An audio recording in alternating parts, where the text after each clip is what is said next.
7 to heaven, 7 గంటల ప్రార్థన. ఈ 7 గంటల ప్రార్థన ఇది పరలోకములకు మనకు మార్గం ఏర్పాటు చేయాలి. ఊరికిన వచ్చి 7 గంటలు ఎలాగో గడిపేసి వీళ్ళంత మాత్రాన మన వ్యతలు తీరకపోతే, మన బాధలు తీరకపోతే, మనకు మార్గాలు తెరవడకపోతే, మనం ప్రభువును కలిగి ఉండకపోతే, ప్రభు సన్నిధికి చేరలేకపోతే, పరలోక రాజ్యాన్ని స్వతంత్రించుకోకపోతే నిండు 100 ఏళ్ల మన జీవితం వ్యర్థమైపోద్ది. అవును కదా, నిండు 100 ఏళ్ళు వర్ధిల్లును ఆశ్రయిస్తూ ఉంటారు కదా పెద్దలు. కనుక నిండు 100 ఏళ్ల జీవితం వ్యర్థమైపోతుంది. అలా ఉండకుండా ఉండాలి అంటే మనం పరలోక రాజ్యాన్ని చేరుకోవాలి. అందుకే 7 to heaven అనే పేరు పెట్టుకున్నాం. గడిచిన సంవత్సరం అంతా కూడా ఎలా ప్రార్థన చేయాలి, ఏ విషయాల కొరకు ప్రార్థన చేయాలి, పరిశుద్ధ గ్రంథంలో ఎవరెవరు ఎటువంటి ప్రాముఖ్యమైన ప్రార్థనలు చేశారు అనే విషయాలు మనం ధ్యానం చేస్తూ వచ్చాం. ఈ సంవత్సరము పరలోక ప్రయాణము, ట్రావెల్ జర్నీ, ప్రయాణ పద్ధతిని గురించి మనం ధ్యానం చేస్తూ ఉన్నాం. గడిచిన నెలలో ఒక ప్రయాణమును గురించి మనం ధ్యానం చేశాం. ఏ ప్రయాణం అది? గడిచిన నెల మొదటి నెల జనవరి నెలలో 7 to heaven ప్రార్థనా కూడికలో ఒకరి ప్రయాణమును మనం ధ్యానం చేశాం. ఎవరిది?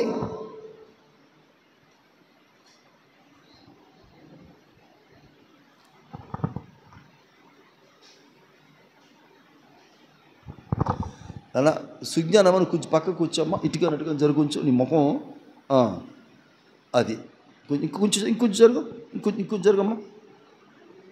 అది ఎందుకంటే ముందు ఆ తలాటం వస్తే నీకు ఎలా అంటున్నావు కదా, ఇబ్బంది లేకుండా ఉంటుంది. అది చక్కగా అమ్మా. అబ్రహాము ఎందుకని చాలా టైప్ పట్టింది, ఎందుకని మనకి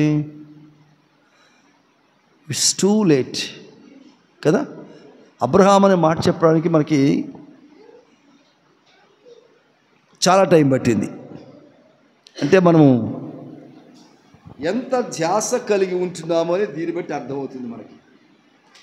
ఇది ప్రాముఖ్యమైనటువంటి విషయాలు ఇవి మనం నేర్చుకునేవి. ఇక్కడ టైటిల్ ప్రాముఖ్యం, సందర్భం ప్రాముఖ్యం, సమయం ప్రాముఖ్యం. ఇంచుమించుగా 7 గంటల పాటు దేవునిలో గడుపుతున్నామంటే మనము చాలా ప్రాముఖ్యమైన మన విషయాలు, మన ఆత్మీయ జీవితానికి అవసరమైన విషయాలు మనం మాట్లాడుకుంటున్నాం. ఇక్కడ సమయం వృధా చేయట్లేదు మనం. ఇక్కడ ఏమీ కూడా వేరే విషయాలు మాట్లాడట్లేదు మనం ఇక్కడ కదా. చాలా ఆత్మీయమైన విషయాలే మాట్లాడుకుంటున్నాం మనం. కనుక గడిచిన నెలకొక్కసారి 7 గంటల పాటు ధ్యానం చేసింది మనకి జ్ఞాపకానికి లేకపోతే మరి ఆదివారం నెలకు 5 ఆదివారాలు గంట సేపు చెప్పుకునే వాకి ఇంకేం జ్ఞాపకం ఉంటుంది మనకి? ఇదే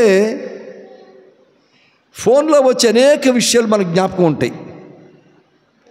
ఎవరో తిట్టింది, కొట్టింది, దూషించింది, మన ముఖం మీద అన్నది ముఖం ముడుచుకుని ఇవన్నీ బాగా గుర్తుంటాయి మనకి. కానీ దేవుని యొక్క పరిశుద్ధమైన వాక్యం మనం జ్ఞాపకం పెట్టుకోవడానికి ధ్యాస పెట్టకపోతే వాక్యం మన హృదయంలో పదిలపరుచుకోకపోతే ఎన్నిసార్లు చదివినా, ఎన్నిసార్లు విన్నా దానివల్ల ప్రయోజనం ఉండదు. నాకు తెలిసి ఒక్కొక్క చిన్న విషయాన్ని కూడా మీకు వివరించే చెప్తాను నేను. ఏదో దాటి అక్కడొక అడుగు అక్కడో మాట వేసి వెళ్ళిపోను. కొంచెం సమయం ఎక్కువ తీసుకుని మీకు వివరంగా ఇది మీ హృదయాలకు హత్తుకుపోవాలి అనే ఉద్దేశంతోనే వాక్యం వివరించడానికి నేను ప్రయత్నం చేస్తూ ఉంటాను. ప్రభువుని కూడా అదే అడుగుతాను నేను. దీన్ని ఒక్కసారి వినిన వాక్యం మరలా మర్చిపోకూడదు ప్రభువా అని నేను ప్రభువుని అదే అడుగుతూ ఉంటాను. నేను చాలా చోట్ల నేను ఎప్పుడు బయట మీటింగ్కి వెళ్ళేటప్పుడు మరలా 10 సంవత్సరాలకో 15 సంవత్సరాలకో నేను మరలా అదే సంఘానికో అదే ప్రార్థన వెళ్ళినప్పుడు ఆ సేవకులు కానీ ఆ సంఘస్థులు కానీ చెప్తూ ఉంటారు, అయ్యా 10 సంవత్సరాల క్రితం మా దగ్గరికి వచ్చినప్పుడు పలానా రెఫరెన్స్తో పలానా వాక్యం చెప్పారయ్యా మీకు అని నేను చెప్తున్నాడు. మాట గుర్తు చేస్తూ ఉంటారు నాకు. అంటే నా గురించి చెప్పలేదు, అది ప్రభు యొక్క వాక్యం గురించి చెప్తున్నాను, ఆసక్తిగా వినాలి. గడిచిన సంవత్సరం కాక అంతకు ముందు సంవత్సరం యానివర్సరీకి ఇక్కడే ఈ పోడియం దగ్గరే ఒక లోథరన్ పాస్టర్ సిఎస్ఐ పాస్టర్ గారు 20 సంవత్సరాల క్రితం వారు ఊరు వెళ్ళి నేను చెప్పిన వాక్యాన్ని రెఫరెన్స్ సగా ఇక్కడే చెప్పాడు ఆయన. రెఫరెన్స్ సగా నేను మర్చిపోయాను నిజానికి, అలా ఊరే మర్చిపోయాను. మళ్ళీ వెళ్ళాను నేను ఆ ఊరు 20 సంవత్సరాలు వెళ్ళినారు. కానీ ఆ పాస్టర్ గారు చెప్తున్నారు, అంగీ కట్టుకుని వచ్చారు ఆయన లోథరన్ పాస్టర్ గారు. 20 సంవత్సరాల కింద మా ఊరి అయ్యగారిని పిలిస్తే మాకు పలానా వాక్యం అండి, ఈ వాక్యం చెప్పారు. మాకు రెఫరెన్స్ సహా ఒక మెయిన్ రెఫరెన్స్ కాదు, 4-5 రెఫరెన్స్ చెప్పాడు ఆయన. మరి 20 సంవత్సరాలు ఒక సేవకుడు ఆ వాక్యాన్ని గుర్తుపెట్టుకున్నాడు అంటే ఆ వాక్యం మీద ఎంత ఆసక్తి కలిగి ఉన్నాడు ఆయన, ఎంత ఇంట్రెస్ట్ లేకపోతే, శ్రద్ధ లేకపోతే వాక్యం మీద ఆయన ఎన్నో కొన్ని వేల ప్రసంగాలు చేస్తుంటాడు ఇప్పటికి. ఆయన ఈ వాక్యాన్ని గుర్తుపెట్టుకున్నాడు అంటే చాలా చోట్ల అనుభవం ఉంది నాకు దేవుని కృపను బట్టి. కానీ వాక్యాన్ని మనం ప్రత్యేకమైన అంశాల్లో మనం ధ్యానం చేస్తున్నప్పుడు శ్రద్ధ కలిగి ఉంటే ఖచ్చితంగా వాక్యం గుర్తుంటుంది మనకి.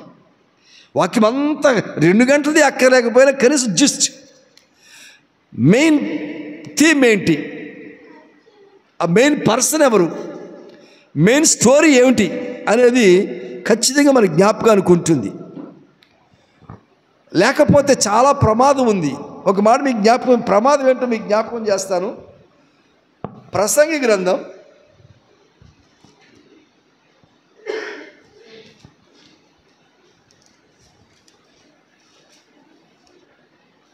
10వ అధ్యాయం 15వ వచనం. అది ఎంత ప్రమాదం చూద్దాం వాక్యం మర్చిపోతే. ఊరికి పోవు త్రోవ ఎరగని వారైతే బుద్ధిహీనులు ఏం చేస్తారంట, ప్రయాస, దారి ఎరకపోతే. ఇంకో మాట మీకు జ్ఞాపకం చేయాలి, అది సరే తెలవదండి, అసలు ఈ వాక్యమే నాకు తెలవదండి, నేను ఎప్పుడు వినలేదండి. Right, okay. హెబ్రీ రాసిన పత్రిక 11వ అధ్యాయము 15వ వచనం చూద్దాం. హెబ్రీ 11:15.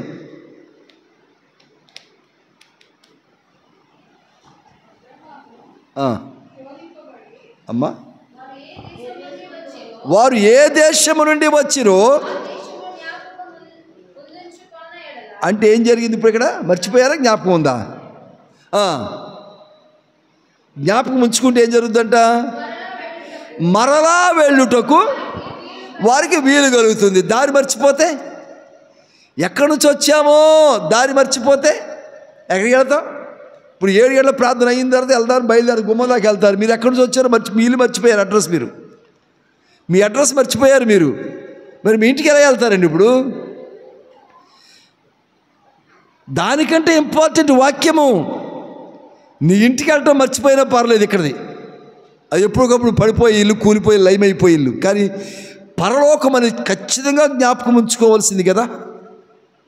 కనుక వాక్యం మనకు జ్ఞాపకం ఉంటే, వాక్యం నీ వాక్యము నా పాదములకు దీపము కదా, చక్కగా నడిపేస్తుంది. వాక్యం ఉంటే జీవితంలో చక్కగా నడుస్తావు, కుటుంబాన్ని నడిపించుకుంటావు, ఒడిదుడుకులు లేకుండా వెళతావు, క్రింద మీద పడకుండా వెళతావు. కనుక ఏది మర్చిపోయినా, వీళ్ళు మధ్యాహ్నం ఏం కూరేసి తిన్నారు చెప్పండి ఒక్కొక్కరు. ఎంతమంది గుర్తు చేతి ఎత్తండి. మధ్యాహ్నం ఏం కూర ఇస్తున్నారో గుర్తు చెప్పండి. చేయత్త గుర్తుంటే చాలు, నాకు చెప్పొద్దు పని మీరేమి తిన్నారో.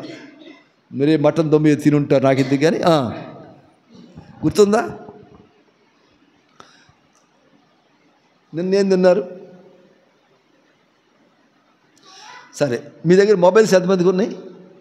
స్మార్ట్ మొబైల్స్ ఇప్పుడు దగ్గర ఎంతమందికి ఉన్నాయి? రైట్, మీ మొబైల్ చూసి టైం ఎంత చెప్పండి నాకు. చెప్పండి మీ మొబైల్ చూసి టైం ఎంత చెప్పండి నాకు. మీ మొబైల్ చూడండి, మీ మొబైల్ టైం ఎంత చెప్పండి నాకు. ఐ, వి, యు అన్నీ వాడచ్చు అమ్మా. 10, 13 రైట్. ఇంకా ఇంకా అంతేగా చెప్పండి. అంతేనా? ఎంత? 10, 13. జ్యోతి నీ ఫోన్ వాడమేమ్మా? తెచ్చుకోలేదా? సరే రైట్. మీ మొబైల్లో ఛార్జింగ్ ఎంత ఉందో చూడకుండా చెప్పాలి. ఇప్పుడు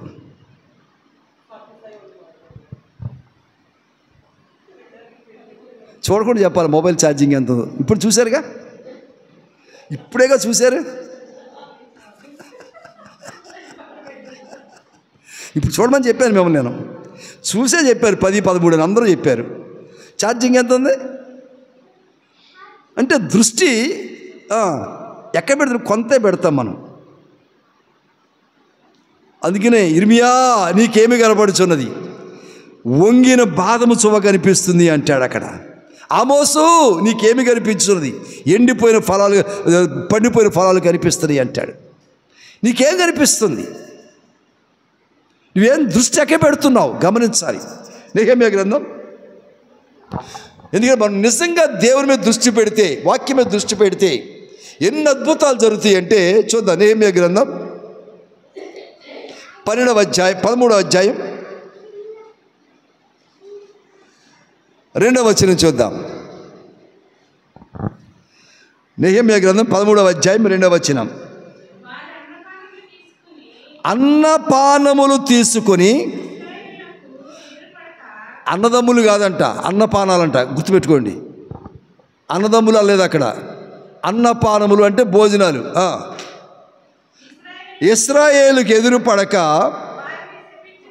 వారిని శపించుమని బిలామును ప్రోత్సాహపరిచిరి. అయినను మన దేవుడు ఆ శాపమును ఆశీర్వాదముగా మార్చనని వ్రాయబడులు కనపడుచు ఉన్నది. దేవునికి స్తోత్రం చేద్దాం. చెప్పకూడదు ఒకసారి. దేవునికి స్తోత్రం. హల్లెలూయా. నువ్వు వాక్యాన్ని జ్ఞాపకం పెట్టుకుంటే, వాక్యాన్ని ధ్యానిస్తూ ఉంటే, అందుకంటాడు దివారాత్రులు ధర్మశాస్త్రం ధ్యానించేవాడు ఎందుకు ధన్యుడయ్యాడంటే అదే ధ్యాస, ఇంకా వాక్యం మీదే ధ్యాస. రెండో ధ్యాస ఉన్నది ఏమి తిందుమా ఏమి త్రాగుదుమా కాదు ధ్యాస. వాక్యం మీదే ధ్యాస పెట్టాలా. వాక్యం ఇంటుండగా ఆ హృదయంలోకి వెళ్ళిపోవాలి వాక్యము. ఆ వాక్యము నీ పాదములకు దీపము. మరొక మాట్లాడు 107 కీర్తనలు అంటాడు, తీయద్దు 107 కీర్తనలు అంటాడు, ఆయన తన వాక్కును పంపి వారిని బాగు చేసిన. వాక్యం నీలో ఉంటే నువ్వు బాగుపడతావు. రోజు బాగు చేయబడతా ఉంటావు నీవు. ఇక డాక్టర్లతో పని ఉండదు. ఇప్పుడు నీకు ఇక డాక్టర్లతో పని ఉండదు. నువ్వు రోజు దేవుని చేత రిపేర్ చేయబడింది. వాక్యం శుద్ధీకరిస్తూ ఉంటుంది. కనుక వాక్యం మీద దృష్టి పెట్టాలి మనం. కనుక ఏదైతే శాపముగా ఉన్నదో నీ జీవితంలో అది ఆశీర్వాదముగా మార్చబడాలి అంటే వాక్యముతో మనము సాంగత్యం చేయాలి, వాక్యముతో సహవాసం చేయాలి, వాక్యమును ధ్యానించేసేవారుగా ఉండాలి, వాక్యమును కలిగి ఉన్నటువంటి వారుగా మనం ఉండాలి. కనుక ఈ రోజున మరొక ప్రయాణాన్ని జ్ఞాపకం చేసుకుందాం. గడిచిన నెల ఏ ప్రయాణం జ్ఞాపకం? ఎవరిది? అబ్రహాము అనే ప్రయాణం జ్ఞాపకం చేసుకున్నాం. ఈ రోజున బోట్ సైలింగ్ అంటే మీకు 2-3 గుర్తు వస్తారు. ఎంతమంది గుర్తొచ్చారు చెప్పండి? పడవ ప్రయాణం అనగానే ఎంతమంది గుర్తొచ్చారు మీకు? చెప్పండి. నోవాహు, యోనా, ఇంకా పౌలు గారు, అందరూ వాళ్ళు ప్రయాణం చేసిన వాళ్ళే కదా. Yes, good. దేవునికి స్తోత్రం. సరే, అందరి గురించి ఇప్పుడు ధ్యానం చేయాలి, కానీ తర్వాత సమయాన్ని బట్టి వెళ్దాం. ఆది కాండము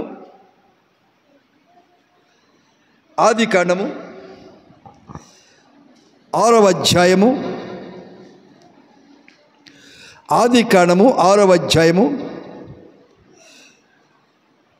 5వ వచనం చూద్దాం. నరుల చెడుతనము భూమి మీద గొప్పదనియు వారి హృదయం యొక్క తలంపులలోని ఊహ ఆలోచన తలంపులన్నీ కూడా ఎల్లప్పుడూ కేవలము చెడ్డదనియు యెహోవా చూచి, చాలమ్మా గమనించాలి, ఇక్కడ దేవుడు లోకమును పరిశీలన చేసి చూస్తున్నాడంట. లోకంలో ఉన్న మనుష్యులను పరిశీలన చేస్తున్నాడు ఆయన. మనం వాక్యాన్ని ఎలాగో పరిశీలన చేయలేం మనం, కానీ దేవుడు నిన్ను నన్ను పరిశీలన చేస్తున్నాడు. చదువుకునే పిల్లలకి 3 నెలలకు ఒకసారి, 6 నెలలకు ఒకసారి, సంవత్సరానికి ఒకసారి పరీక్షలు జరుగుతూ ఉంటాయి. మనుషులకైతే రోజు పరీక్షే. మనుషులకైతే రోజు పరీక్ష, దేవుడు పెట్టే పరీక్ష. ఈరోజు ఉదయం నిద్ర లేచావంటే ఈ రోజంతా నీకు పరీక్ష అన్నమాట. గమనించాలి బాగా. ఈరోజు ఏం తినాలి, ఏం కూర వండుకోవాలి, నాటుకోడ, చేపల, రొయ్యల, ఇది కాదంట. దేవుడు నిన్ను పరీక్షిస్తున్నాడు, అందుకు ఇచ్చాడు ఈరోజు నీకు. ఈరోజు ఆదివారం రా, ఎంజాయ్ చేద్దాం, అందుకు కాదు నీకు ఆదివారం ఇచ్చింది. ఆదివారమును ఎలా గడుపుతున్నావు దేవుడు పరీక్ష కోసం ఇచ్చాడు నీకు. అది నీకు ఇవ్వబడిన ప్రతి సమయము ఒక ఎగ్జామినేషన్, ఒక టెస్ట్ నీకు. ఇది నీకు ఇవ్వబడిన ప్రతి సమయం, ప్రతి నిమిషం ఒక పరీక్ష నీకు. ఈ పరీక్షలో నువ్వు నెగ్గాలి. నెగ్గటం కొరకు పరీక్ష పెడుతున్నాడు దేవుడు. దేవుడు పరిశీలన చేసినప్పుడు అంటండి ఏముందంట, నరుల చెడుతనము భూమి మీద గొప్పది అంటున్నాడు. గొప్పది అంటే మంచిదా చెడ్డదా? వాళ్ళకేంటండి, వాళ్ళు గొప్పోళ్ళు. అబ్బో అక్కడ చర్చి ఎంత గొప్పగా కట్టారో, అసలు ఆ సంఘం అండి ఎంత గొప్పగా ఉంటుందో. ఇక్కడ చెడుతనము గొప్పగా ఉన్నదంట. ఎవరి దృష్టికి ఇది? దేవుని యొక్క దృష్టికి చెడుతనము గొప్పగా కనిపిస్తుంది. గొప్పగా అంటే బహు భయంకరంగా, బహు తేడాగా, బహు విచారమును కలిగించేదిగా, దుఃఖము కలిగించేదిగా నరులో చెడుతనం ఉందంట. వారి హృదయం యొక్క తలంపులలోని ఏంటంట, మన ఆలోచనలు, మన ఊహలు. నా వైపు చూడాలి మీ అందరూ కూడా. మీరు పిల్లల వైపు అటు చూస్తే మీ కాన్సన్ట్రేషన్ పోద్ది. మళ్ళీ సెలాఫియల్ రాత్రంతా మన దగ్గర ఉంటాడు. ఈ ప్రార్థన అయిపోయిన తర్వాత సెలాఫియల్, శ్యామ్, అమ్మాయి పెద్ద నెలకు పడుకున్నాడు ఆయన. వాళ్ళిద్దరిలో మీకు ఎవరు కావాలో సెలెక్ట్ చేసుకోండి. మీరు రేపు పొద్దున్న 10 దాకా మనకు టైం ఉంది ప్రార్థనకి. ఆడుకోండి వాళ్ళతోటి. మీరు ఆడుకుంటారో, ఎత్తుకుంటారో, బొచ్చుకిస్తారో, తినిపిస్తారో, 1-2 సంగతి చూస్తారో, ఇది మీ ఇష్టం. కొంచెం నిఖిల రిలీవ్ అవుద్ది పాపం కొంచెం. ఓకేనా? రైట్. అది వాళ్ళ చూడండి. ఇప్పుడు మాత్రం వాక్యం మీద పెట్టండి దృష్టి. రైట్, ఓకేనా? కనుక నరుల చెడుతనము గొప్పదిగా ఉందంట. ఇంకా ఏముంది అక్కడ? హృదయంలోని తలంపులు, ఊహలన్నీ కూడా కేవలము చెడ్డవి, చెడు ఆలోచనలు కలిగినటువంటి వారిగా ఉన్నారంట. అందుకనే మార్కు సువార్త 7వ అధ్యాయం 21వ వచనంలో ఆ చెడ్డ తలంపుల గురించి వ్రాయబడుతుంది అక్కడ. మార్కు 7:21.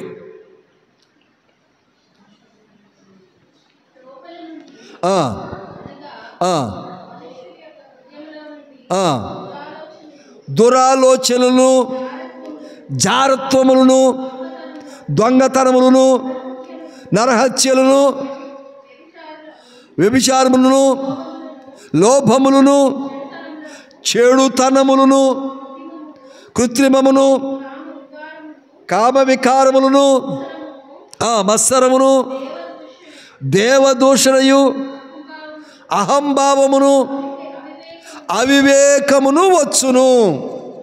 ఏంటంటే ఇవన్నీ కూడా చెడ్డ తలంపులు, చెడ్డవైన ఊహలు, చెడ్డవైన ఆలోచనలు. ఇది మన నైజం, మన ప్రవర్తన ఇది, మన విధానం ఇది, మన నడవడిక ఇది. కనుక మన ఊహలు, ఆలోచనలు చెడ్డగా కనిపిస్తున్నాయి అంట. ప్రపంచంలో ఉన్న ప్రజలందరినీ చూచాడు ఆయన. చిన్నవారిని చూచాడు, యవనస్తులను చూచాడు, పెద్దవారిని చూచాడు, పురుషులను చూచాడు, స్త్రీలను చూచాడు, కన్యకలను చూచాడు, వివాహమైన వారిని చూచాడు, విధవరాలను చూచాడు, ముసలివారిని చూచాడు. ఎంతమందిని చూసినా అందరూ ఇలాగే కనపడ్డారండి దేవునికి. అప్పుడు అంటున్నాడు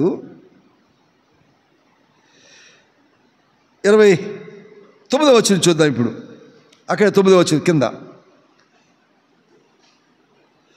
ఎనిమిదవ వచనం చూద్దాం. అయితే నోవహు,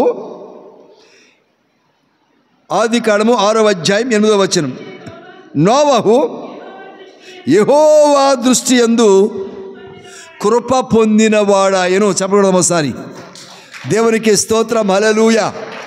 అంటే ఇప్పుడు దేవుడు ఎందుకు పరిశీలన చేశాడు చెప్పండి మనుషులను?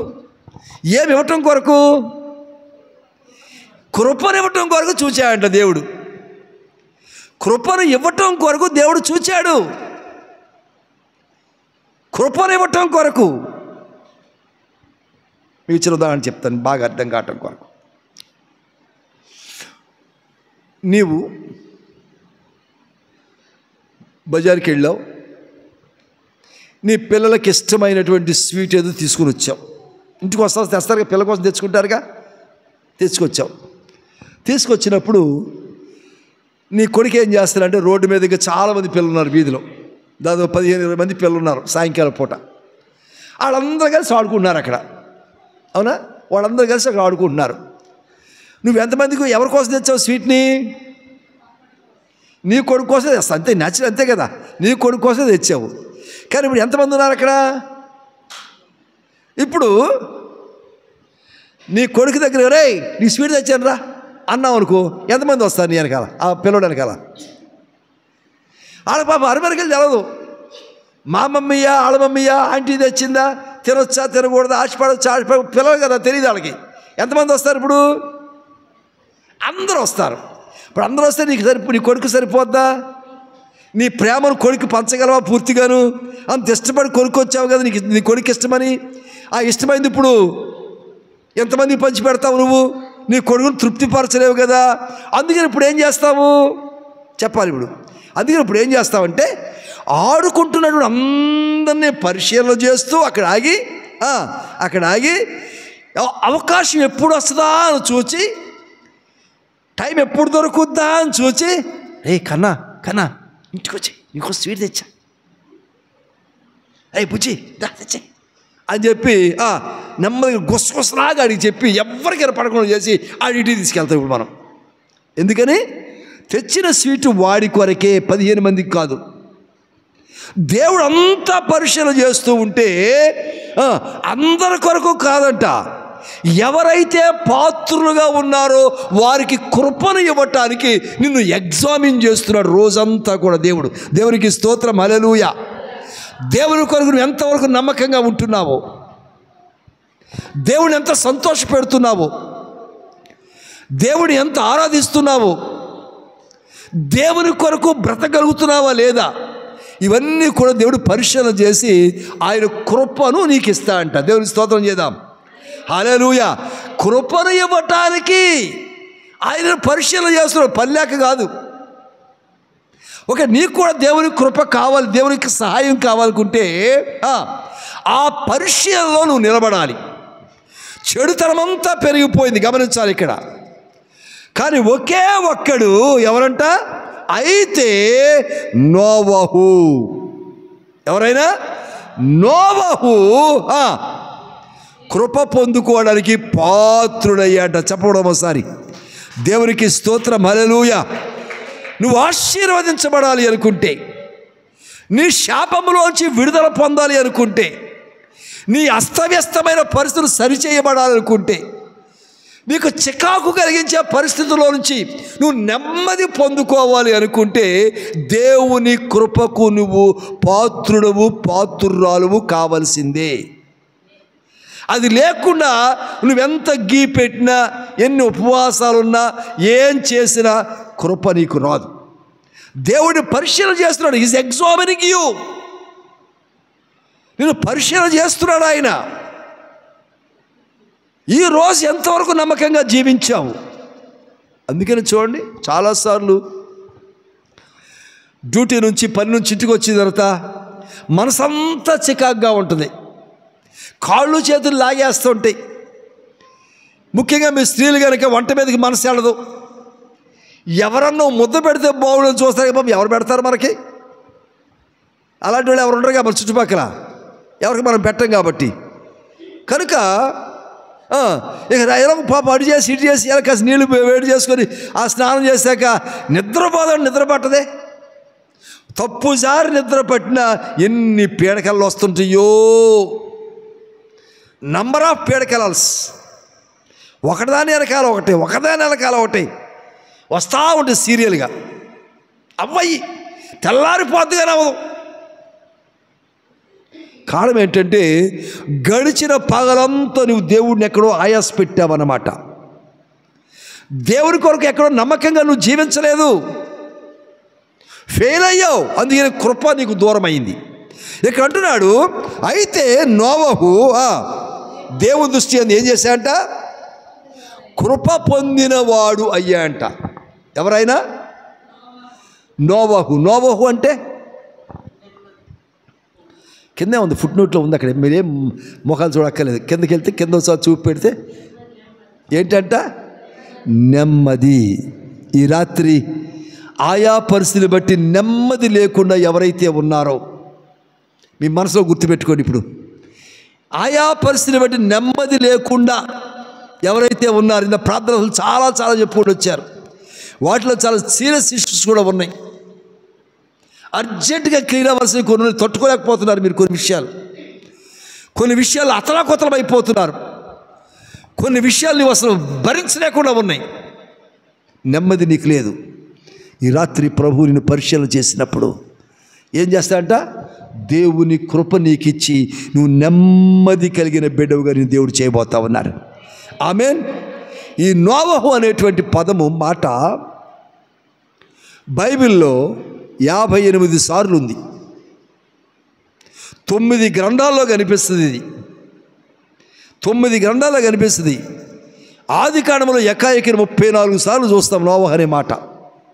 అంటే ఆది కాండములోనే నరులు సృష్టించబడినప్పుడు నెమ్మదిని కోల్పోయారు కనుక మరలా ఆ నెమ్మది దేవుడు ఇచ్చిన కొరకు దేవుడు ఏం చేశాడు? నోవహు అనే నెమ్మదిని ఎస్టాబ్లిష్ చేస్తూ ఉన్నాడు. దేవునికి స్తోత్రం, హల్లెలూయా. ఇక్కడ మనకి నెమ్మది అని చెప్పకుండా ఆ నెమ్మదికి దేవుడు పెట్టిన పేరు ఏంటంటే నోవా అని పేరు పెట్టాడు. నెమ్మది అని చెప్పకుండా దేవుడు ఏం పెట్టాడు పేరు? దానికి నోవా అని పేరు పెట్టాడు. కనుక నోవాగా చదువుకున్నాం మనం, కానీ అసలు అర్థం ఏంటి దానికి? నెమ్మదిని కోల్పోయినటువంటి ఓ సహోదరి, ఓ సహోదరుడా, నెమ్మది కోల్పోయిన ఓ విశ్వాసి, అలజడితో సముద్రపు ఉప్పెన లాంటి పరిస్థితులతో, సుడిగుండా లాంటి పరిస్థితులు అల్లకల్లోలమైపోతుంది. ఈ పరిస్థితికి ఈ రాత్రి దేవుని నిన్ను పరిశీలన చేసినప్పుడు నువ్వు నమ్మకంగా కనిపిస్తే నీకు నెమ్మదిని దయచేస్తున్నాడు ఆయన. దేవునికి స్తోత్రం, హల్లెలూయా. మొత్తం పాత నిబంధనలో 4 గ్రంథాల్లో చూస్తాం. ఊరికి ఇన్ఫర్మేషన్ పర్పస్ ఇది, దీనివల్ల మనకి ఆత్మీయం కాదు, ఊరికే ఇన్ఫర్మేషన్ కొరకు. క్రొత్త నిబంధన గ్రంథాల్లో 9 గ్రంథాల్లో 5 గ్రంథాల్లో మొత్తం 9 గ్రంథాల్లో నోవహు పేరును చూడగలుగుతూ ఉంటాం మనం. కనుక నోవహు కృప పొందిన వాడైనప్పుడు దేవుడు ఏం చేశాడంటే, అబ్బాయి నోవా, ఇది కాదు కానీ పని, వీళ్ళందరినీ చెక్ చేశాను. వీళ్ళందరినీ చెక్ చేసి ఎవ్వరూ నాకు నమ్మకం కనపడలా. ఎంతమందిలో నువ్వే నా కృపను పొందుకున్నావు? చెప్పడం ఒకసారి. ఎంతమందిలో నువ్వే నా కృపను పొందుకున్నావు? గమనించాలి. ఇక్కడ ఇప్పుడు దేవుడు డైరెక్ట్గా నోవా సంగతి తెలుసు కదా, దేవుడుగా సర్వసృష్టికర్త కదా ఆయన. ఇప్పుడు ఎంతమందిని పరిశీలన చేయాలా? పరిశీలన చేయకుండా డైరెక్ట్గా ఏకాయికి నోవాకుని ఆ నెమ్మది ఇచ్చేయచ్చు కదా, ఇవ్వట్లా. He's comparing each and everything.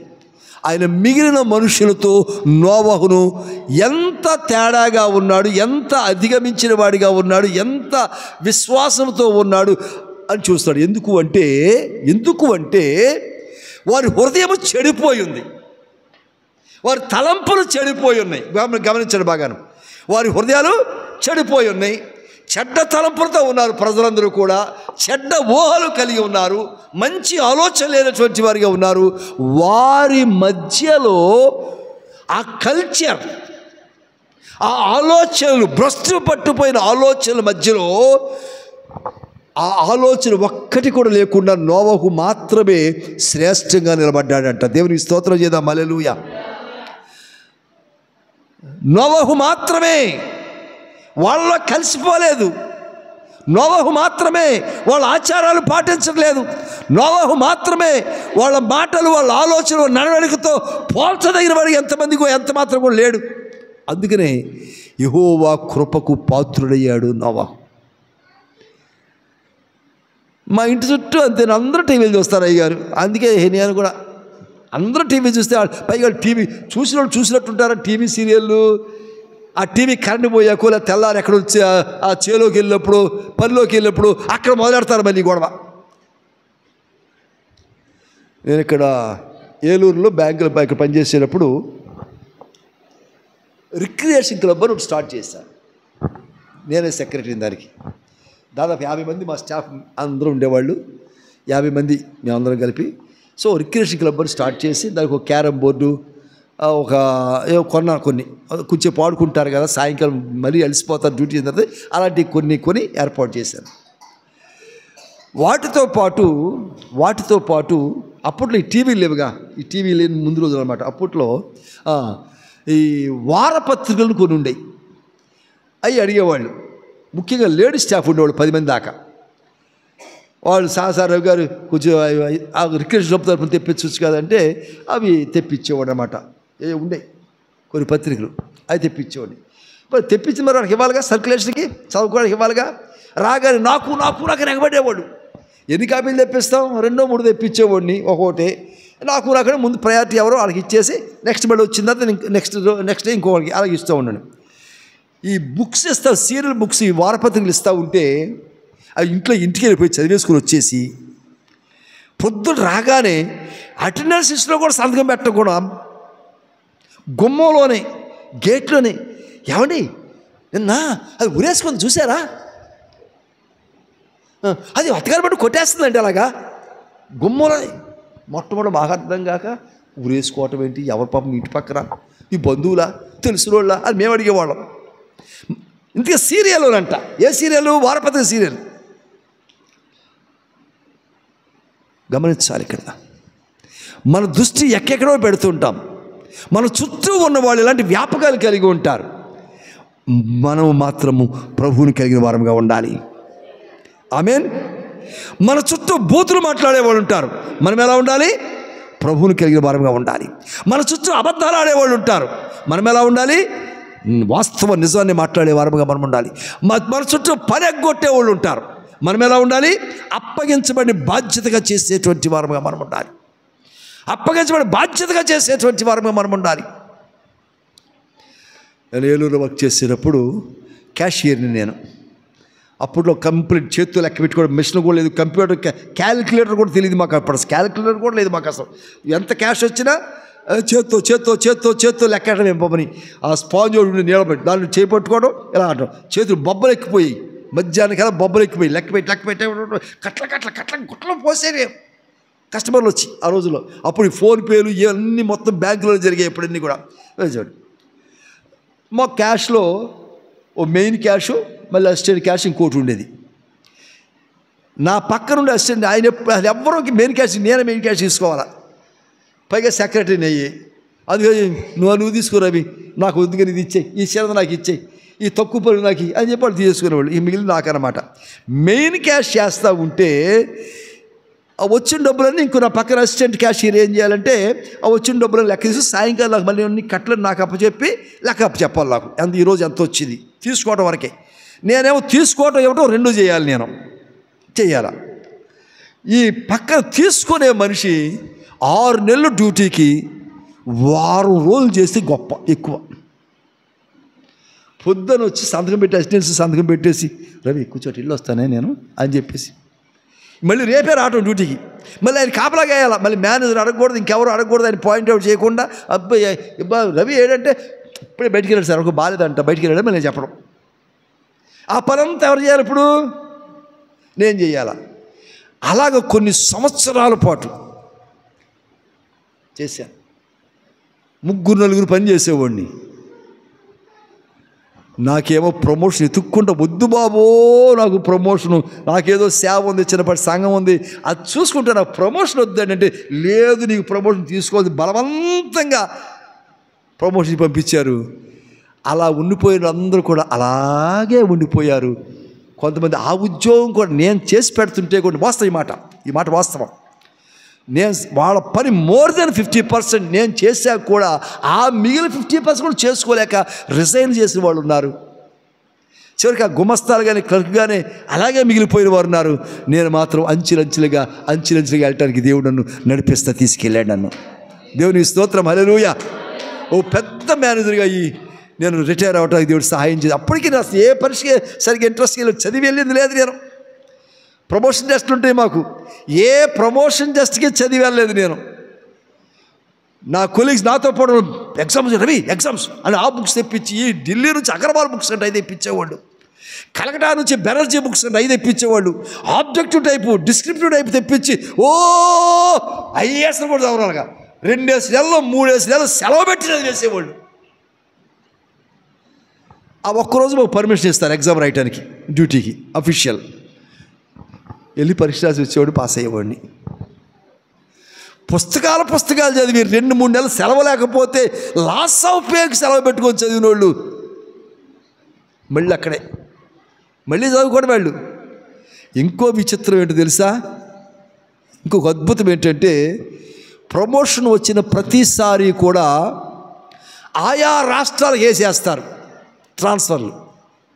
ఆయా రాష్ట్రాలకి ఒకవేళ ఎక్కడి నుంచి రాజస్థాన్ వేయచ్చు, ఎక్కడి నుంచి కలకత్తా వేయచ్చు, ఎక్కడి నుంచి డెహ్రాడూన్ వేయచ్చు, ఉత్తరప్రదేశ్ వేయచ్చు, ఎక్కడికైనా వేసేయచ్చు. దేశమంతా ఎక్కడ ఏ మారుమూల ప్రాంతంగా వేసేయచ్చు.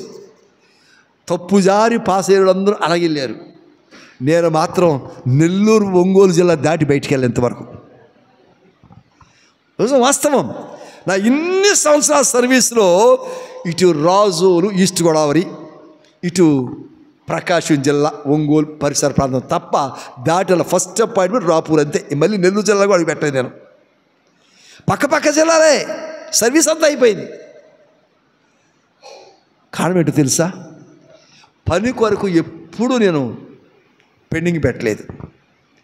నా పనిని మరొకరికి ఎప్పుడు అప్పచెప్పలేదు, ఇంక్లూడింగ్ నా దగ్గర పనిచేసే స్టాఫ్ పని కూడా నేను చేసి, ఒక్కోసారి అటెండర్ లేకపోతే నేనే ఆ ఫైలింగ్ చేసేవాడిని. అటెండర్ క్యాస్ట్ ఇచ్చేసి అటెండర్ రాకపోతే ఆ పని నేనే. ఆ దారాలు కొట్టడం మిషన్ ఉంటుంది, మిషన్ మీద నొక్కి రంధ్రం పొడిచి దారం పెట్టి అవి కట్టలు కట్టి, ఆ రోజుల్లో కట్టాల్సి వచ్చింది, అలా చేసి కట్టలు కట్టి పెట్టేసేవాడిని. మొత్తం పేరు చేసేవాడిని సేఫ్లోకి వెళ్ళిన తర్వాత. అసలు అటెండర్ పని లేదు, క్లర్క్ పని లేదు, క్యాష్ పని, ఎవరు అది అన్నీ చేసి ఉండేవాడు కదా. నేను ఎప్పుడు బొడి దాచుకోలేదు, ఎప్పుడు ఎవరికైనా నా పని అప్పచెప్పలేదు, అందరి పని నేను చేసేవాడిని. ఇంక్లూడింగ్ నేను ఆఫీసుల పని, మేనేజర్ పని కూడా చేయడానికి దేవుడు కృప చూపించాడు ఇక్కడ ఉండగానే. అందుకనే నా ప్రమోషన్ ఎప్పుడు వచ్చినా సరే నెక్స్ట్ స్టెప్ ఏదైతే నెక్స్ట్ క్యాడర్ ఉందో అక్కడే పనిచేయడం దేవుడిని ఉపయోగించేవాడు. ఇప్పుడు కూడా నా క్యాడర్లో ఎప్పుడు పనిచేయలేదు నేను, నెక్స్ట్ స్టెప్లోనే. దేవుని కొరకు నమ్మకంగా ఉన్నప్పుడు అందరి వల్లే మనం ఉండకూడదు. మనం ఎవరి మీద దేవుడు పరిశీలన చేశాడు. ఇక్కడ పరిశీలన చేసి అందరూ హృదయాలు చెడిపోయి ఉన్నాయి. పని ఎగ్గొట్టాన్ని చెరుపు వాళ్ళ మీద 8 వంకలు చెప్తారు కొంతమంది, అసూయ మాటలు చెప్తారు కొంతమంది. ఆ యజమాని దగ్గరికి వెళ్ళిపోయి నీ మీద లేనిపోని నిందలు మోపుతుంటారు. మనం అటువంటి వారము కాదు. దేవుని కొరకు నమ్మకంగా మనం ఉంటున్నప్పుడు దేవుని కృప నీ మీదకి వచ్చి అందరిలో కంటే కూడా దేవుడిని ఆశ్రయించబోతా ఉన్నాడు. దేవునికి స్తోత్రం, హల్లెలూయా. నీకు నెమ్మది నోవా, నీకు నెమ్మది. దేవుని పక్షంగా నువ్వు ఉంటే దేవునికి నీ జీవితంలో నెమ్మదినిస్తాడు. దేవుని పక్షంగా నువ్వు ఉన్నప్పుడు, నమ్మకంగా నువ్వు ఉన్నప్పుడు నీ జీవితం అంతా, నీ కుటుంబంలో నెమ్మది కలిగి ఉంటుంది. కనుక ఈ నోవాను గురించి జ్ఞాపకం చేసుకుని ఇప్పుడు అంటున్నాడు. చూద్దాం ఇప్పుడు 9వ వచనం చూద్దాం. నోవా గురించి కొన్ని విషయాలు చెప్తున్నాడు ఇక్కడ మనకి. దేవునికి స్తోత్రం.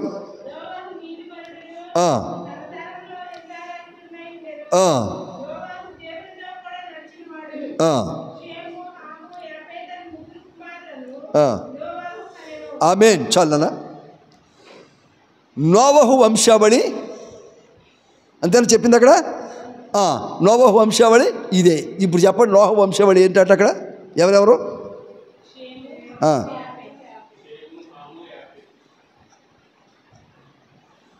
అదే మరి వాక్యం చూడటం అంటే ధ్యానం చేయటం అంటే. ఇప్పుడు మళ్ళీ ఒకసారి చదవండి మీరు, మళ్ళీ ఒకసారి చదివిన కరెక్ట్గా చెప్పండి.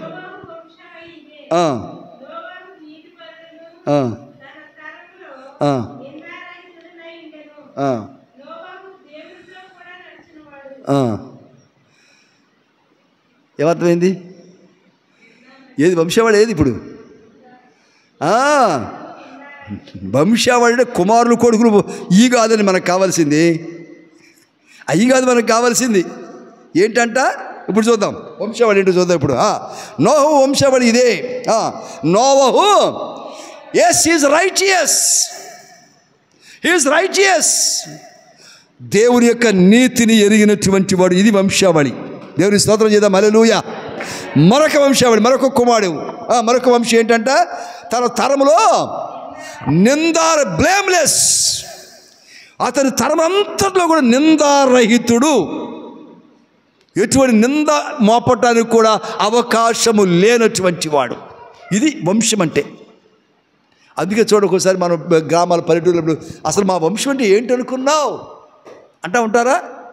మా వంశం అంటే ఏంటి అనుకున్నావు అంటున్నాడు. ఇదే నీతికి నిందారహితంగా ఉండడానికి ఇష్టపడాలి. ఇంకేముందంటే అక్కడ దేవునితో కూడా నడిచినటువంటి వాడు. దేవునికి స్తోత్రం, హల్లెలూయా, హల్లెలూయా. ఆకాశం అంటే దేవుని యొక్క సింహాసనం కదా, భూమి ఆయన పాదపీఠము. ఇప్పుడు ఆ దేవుడు ఒక అడుగు తీసి ఇంకో చోట వేసాడు అనుకోండి, ఆ అడుగుల దూరం ఎంత ఉంటుంది ఇప్పుడు చెప్పాలి మీరు. దేవునితో కూడా నడిచిన వాడు నోవాహు. అర్థమైంది ఇప్పుడు మాట? ఇప్పుడు దేవునితో కూడా నడిచిన వాడు, ఆకాశము సింహాసనం, భూమి పాదపీఠము కలిగిన వాడు. పైగా దేవుడు అంటున్నాడు, మందిరం కడతాను ప్రభు అంటేని, నీ మందిరములు నన్ను పట్టజాలవు అన్నాడు. దేవుని స్తోత్రం, హల్లెలూయా. నువ్వు మనుషులు కట్టే మందిరాలు నన్ను పట్టజాలవు. మరి అటువంటి దేవుడు, అంత ఎత్తు అంత మహిమ కలిగిన దేవుడు నడిస్తే అడుగులు ఎక్కడ పడతాయండి?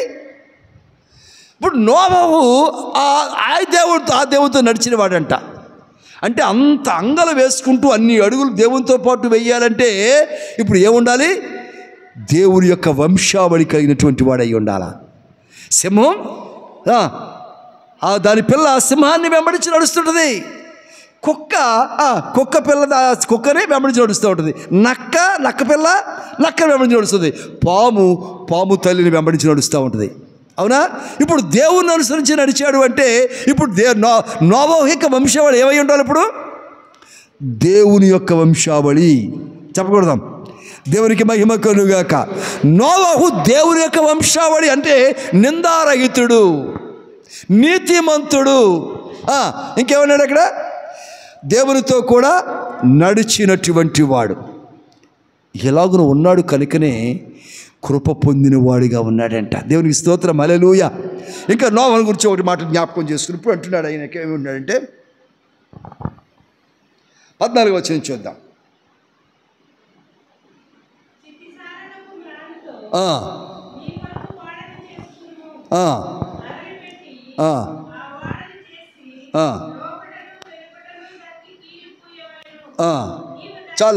చాలమ్మా. ఇప్పుడు ఏమంటున్నాడంటే, నోవా నువ్వు నాతో నడుస్తున్నావు కదా, కానీ మనిషివి కనుక భూమి మీద ఉండాలి నువ్వు. కనుక ఈ భూమి మీద ఉన్న ప్రజలందరూ కూడా ఎవరు వారు? నిందలు కలిగినటువంటి వారు, నాకు ఆయాసకరమైనటువంటి వారు, చెడ్డ తలంపులు కలిగినటువంటి వారు, అవిధేయులు, అవిశ్వాసులుగా ఉన్నారు. నువ్వొక్కడవే నా దృష్టిలో నిందారహితునిగా ఉన్నావు. కనుక ఏమన్నాడు దేవుడు? ఇప్పుడు వచ్చి ఏమన్నాడు? చితిసారకపు మ్రానుతో ఒక ఓడను సిద్ధపరచు. దేవునికి స్తోత్రం చేద్దాం, హల్లెలూయా. ఏమిటి చితిసారపు మ్రాను? గతంలో సార్ చెప్పిన గుర్తు నాకు ఈ మాట.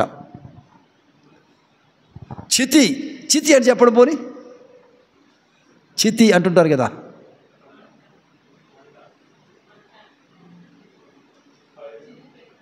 చితి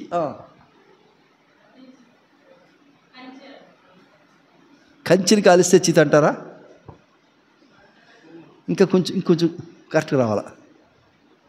చితి దేన్ని అంటారమ్మా? మనం సమాధి చేయడం అలవాటు అయిపోయి చితులు మనకు తెలియట్లేదు.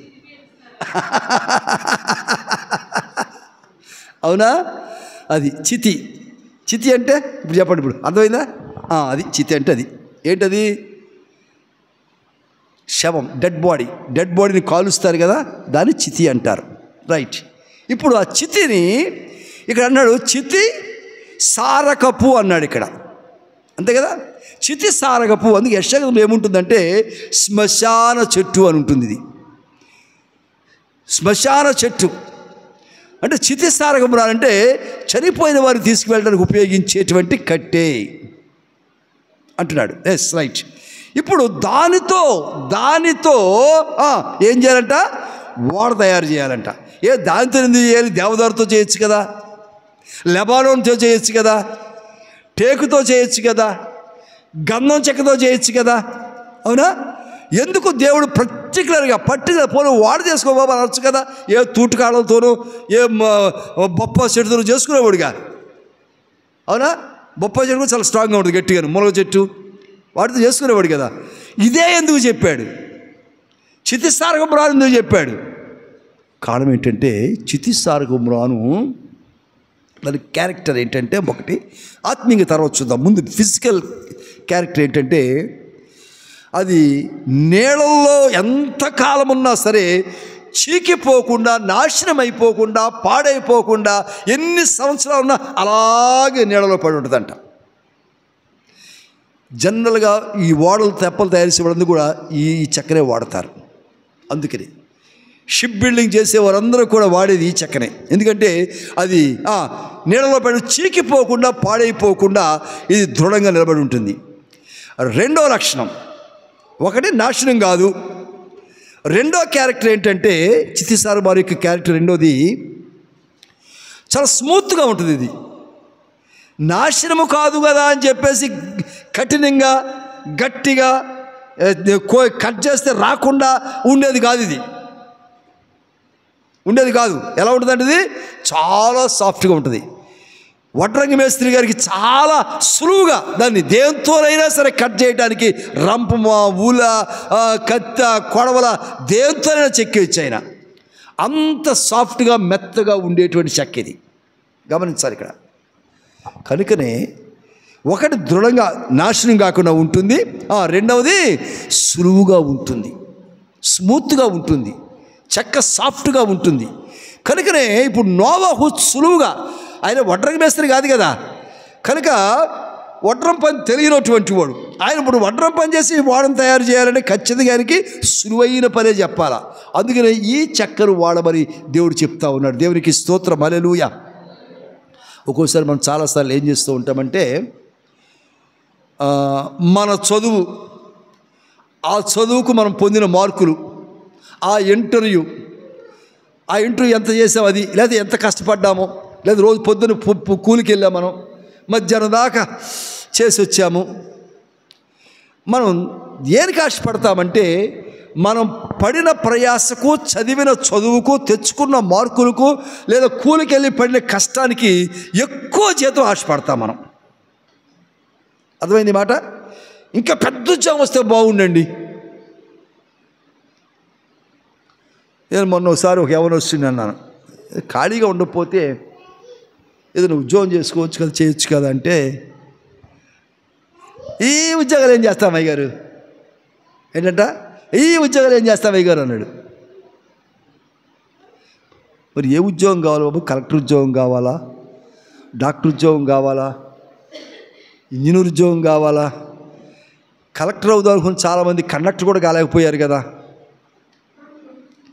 అవునా? కనుక మనం అనుకున్న దానికంటే ఏదో మన కెపాసిటీ కంటే చాలా మించిది కోరుకున్నాం. అందుకే మనం జీవితాలు అస్తవ్యస్తం అయిపోతూ ఉంటాయి. మనం 50,000 పెట్టి బండి కొనుక్కోగలిగితే 1,00,000 పెట్టి బండి కొంటాం. మనం 5 లక్షలకి ఇల్లు కట్టుకోగలిగి మన శక్తి ఉంటే 15 లక్షలకి వేస్తాం ప్లాన్ మనం. అవునా? ఈరోజు కేజీ బియ్యం, ఓ కేజీ వంకాయలు తెచ్చుకుని, 1/2 కేజీ బియ్యం, 1 కేజీ వంకాయలు తెచ్చుకుని కూర వండుకునే కెపాసిటీ ఉంటే చికెన్ కోసం పరిగెట్టేస్తాం. అంటే మన స్తోమతకు మన స్థితికి మించి మన ఆశలు మన ఊహలు ఉంటాయి. అందుకే చెడ్డ తలంపులు అన్నాడు అక్కడ. అందుకని ప్రజలందరూ ఎలా ఉన్నారంట? చెడ్డమైన ఊహలు కలిగి ఉన్నారు. నీ స్థితికి మించి, నీ స్తోమతకు మించి, నీ శక్తి సామర్థ్యాలు మించి కోరుకుంటున్నావు నువ్వు. నీ తలంపులు చెడ్డవి అంటున్నాడు. నీ తలంపులు చెడ్డవి. కనుక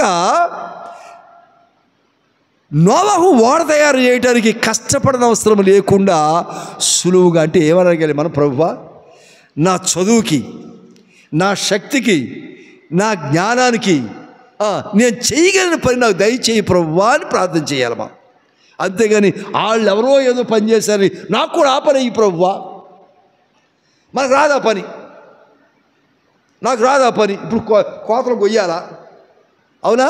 నాకు రాదా పని. కోతకి వెళ్తే 1000 రూపాయలు ఇస్తున్నారు తెలుసా అంటారు ఎవరు. కోడలు పట్టుకోవడం చేత కాదు వీళ్ళకి, కోతలు అడిగిపోతారు. ఇక ఏడు కోసుకుంటూ ఉంటారు చేతులు. నీ స్తోమత ఏమిటి? నీ జ్ఞానం ఏమిటి? నీ స్టాండర్డ్ ఏమిటి? నీ స్థిమితం ఏమిటి? ప్రభువా నాకు అనుకూలమైన దయచేయి ప్రభువా.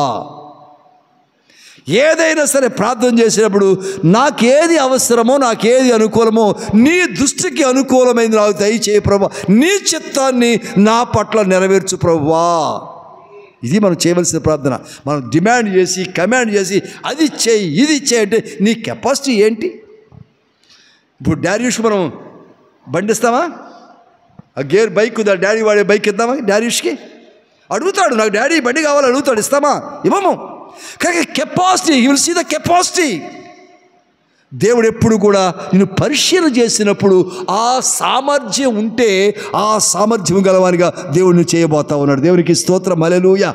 కనుక ఇక్కడ అంటున్నాడు, స్థితిస్థారకు మానుతోను వాడను తయారు చేసి, ఇది స్మూత్గా తెగటం కూడా, అది చక్కగా నాశనం కాదు. రైట్. రెండవది, సులువుగా అది చక్కగా మెత్తగా తెగి నోవహు ఇబ్బంది పడకుండా, కష్టపడకుండా, కఠినంగా ఉండకుండా ఈజీగా వాడు తయారు చేసుకోవచ్చు. మీకు ఇంకో సంగతి జ్ఞాపకం చేస్తున్నారు. యేసు ప్రభువును సిలువ వేసినప్పుడు వాడినటువంటి సిలువ కొయ్య, ఆ సిలువ కొయ్య నాశనము కాదు, అది సులువుగా ప్రభు మోయగలిగి ఆ కల్వరిగిరికి వెళ్ళి దాని మీద వ్రేలాడ తీయబడి దానికి మేకులు కొట్టబడి అక్కడ ప్రాణం విడిచిపెట్టడానికి, సులువుగా విడిచిపెట్టడానికి అనుకూలమైనటువంటి చెక్క ఈ స్థితి మార్గం మాను చక్కని. ఇక్కడ రక్షణ అనే వాడికి ఇవ్వబడింది. అక్కడ యేసు ప్రభు మన కొరకు రక్షణ ఇస్తుండగా ఆ సిలువకు వాడబడుతూ ఉన్నది. కనుక ఇప్పుడు మనం జ్ఞాపకం చేస్తుంది. ఈరోజు ఈ వర్తమానానికి టైటిల్ ఏంటంటే బిల్డ్ అండ్ ఫీల్డ్. ఈరోజు వర్తమానానికి టైటిల్ ఏంటంటే బిల్డ్ అండ్ ఫీల్డ్. అంటే వాడ నిర్మించి ఆ వాడ దేంతో నింపాలి? ఇప్పుడు తన భార్యతో, తన 3 కుమారులతో, తన 3 కోడళ్లతో, సమస్త మృగముల చేత, జంతువుల చేత, పక్షుల చేత, జలచరముల చేత, క్రిమికీటకాదుల చేత, అన్నిటి చేత ఆ వాడును నింపాలి. ఒక గొప్ప బాధ్యతను దేవుడు పెడుతూ ఉన్నాడు. కనుక బిల్డ్ అండ్ ఫీల్డ్, నిర్మించు, నింపు. వాడను నిర్మించు, ఆ వాడను నింపు. అందుకు దేవుడు నోవహును ఎన్నుకున్నాడు. దేవునికి స్తోత్రం చేద్దాం, హల్లెలూయా. గమనించినప్పుడు 18వ వచనం,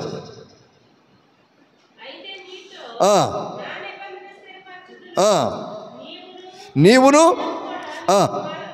నీ కుమారును నీ భార్యయు నీ కోడనును ఆ ఓడలో ప్రవేశింపను నిబంధన. ఇది రూల్. ఎవరెవరు ఉండాలంటే వాళ్ళను, నీవును, నీ భార్యను, నీ 3 కుమారులను, నీ 3 కోడళ్ళు, 8 మంది వాళ్ళ ఉండాల్సిందే. గమనించాలి. ఇక్కడ ఒకవేళ మన పిల్లల్లాగే చర్చికి అయిపోయింది వెళ్దాడు, నేను రాను పో, నేను సైన్ ఒక్కోవాలా, నేను క్రికెట్ ఆడుకోవాలి రాను అనే బ్యాచ్ కాదు ఈ 3 కూడా. ఆ బ్యాచ్ వాళ్ళు కాదు ఈ 3 కొడుకులు కూడా. ఈ 3 కొడుకులు ఎవరయ్యంటే సులభముగా లోబడేటువంటి వారు, చెప్పగానే తండ్రి మాట వినేటువంటి వారు, తండ్రిని వెంబడించేటువంటి వారు. రా అంటే వచ్చేవాళ్ళు, కూర్చో అంటే కూర్చోవాడు, ఇది పట్టుకో అంటే పట్టుకున్నటువంటి వారు, ఇది మొయ్యి అంటే మోసేవాడు, వీడు కడుగు అంటే కడిగేవాడు, వీడు శుభ్రపరచు అంటే శుభ్రపరిచేవాడు. దానికి వంకలు చెప్పేవాడు కాదు. అదేంటది, నీ కొడుకు నేను తెలుసా, ఈ కడగొచ్చా నేను, ఈ పేడ ఎత్తొచ్చా నేను అనేవాడు కాదు. ఆ బ్యాచ్ కాదు వీళ్ళు. కడుగు అంటే పేడ తీయ అంటే పేడ తీయటమే. ఆ బ్యాచ్ ఉండాలా. ఆ బ్యాచ్ ఉంటే ఆశ్రయించబడతారండి. వాళ్ళ కెపాసిటీ వాళ్ళు ఎక్కువ ఊహించుకుని నేను చేయడం ఏంటి ఈ పని అంటారు. రెండోది ఏంటి తెలుసా, ఆ మాట అంటే వీళ్ళు ఒప్పుకోరు, పెద్దోళ్ళు ఒప్పుకోరు అని చెప్పేసి. అసలు మీ కెపాసిటీ ఏంటి, మిమ్మల్ని గురించి ఊళ్ళో ఎంత ఘనంగా చూసుకుంటారో తెలుసా మిమ్మల్ని. అసలు మీ డాడీ, మీరు మా డాడీ అని చెప్పు మేము ఎంత గర్విస్తామో, అందరూ మిమ్మల్ని ఎంత బాగా చూసుకుంటారు, ఎంత ఘనమండి, మీ కొడుకులు అయ్యి ఉండి ఈ పని అని అట్లా తండ్రి మీద నెట్టేస్తున్నారు చాలామంది చేతకానోళ్ళు. చేతకానోళ్ళు కాదు. ముగ్గురు కుమారులు కూడా సులువుగా లోబడి ఏ పని చెప్తే ఆ పని చేసేవాడు. ఎందుకంటే ప్రభు అన్నాడు, ఓడలో ప్రవేశించు అని చెప్పేసి. ప్రవేశించాలి. ఆ ఓడ క్షేమకరము. అందుకే కింద ఏమన్నాడు తెలుసా, 22వ వచనం చూద్దాం.